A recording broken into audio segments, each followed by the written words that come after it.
বিপদে পড়লে মানুষ আসলে চেনা যায়। আপনার যখন টাকা পয়সা থাকবে তখন কিন্তু সবাই আপনার কাছে আসবে, আপনার প্রতি সহানুভূতি প্রকাশ করবে, আপনাকে মিষ্টি মিষ্টি কথা বলবে। আর যখন আপনি বিপদে পড়বেন তখন কিন্তু কাউকে আসলে পাবেন না। আপনাকে বরং পাশ দিয়ে হেঁটে যাবে, তবুও কিন্তু আপনাকে দেখবে না।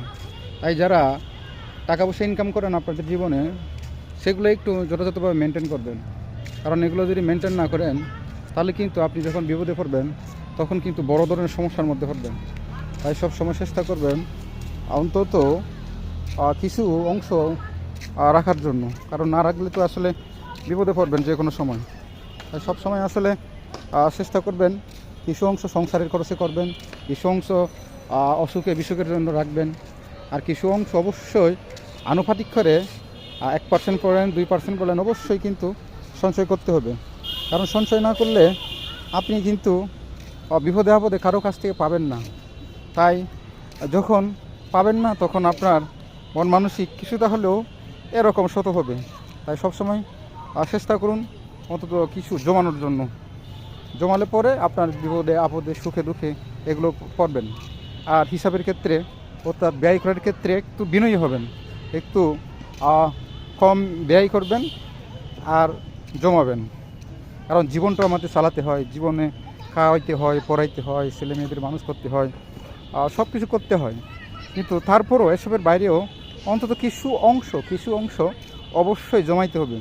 কারণ জমানোর অভ্যাসটা যদি আমরা গড়ে তুলি পরিবার থেকে, আমাদের জেনারেশন, আমাদের ছেলে মেয়েরাও কিন্তু এর পথ ধরে অবশ্যই এই অভ্যাসে পরিণত হবে।